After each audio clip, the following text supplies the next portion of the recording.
Jūrų tarakonas yra vienas iš didžiausių Baltijos jūros vėžiagyvių, užaugantis iki 8 cm ilgio. Jis paplitęs Japonijos jūros šiaurinėje dalyje ir pakrantės zonoje palei visą Arkties vandenyną.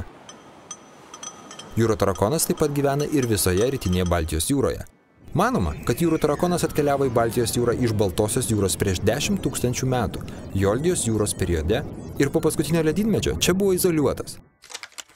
Jūrų tarakonai minta kitais dugniniais gyvūnais, taip pat nudvėsusiomis žuvimis, bet ir pats yra ėdamas menkių, plekšnių ir ragių.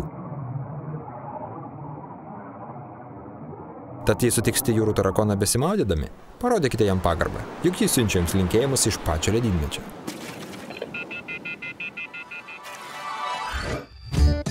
Pamatyk jūrą.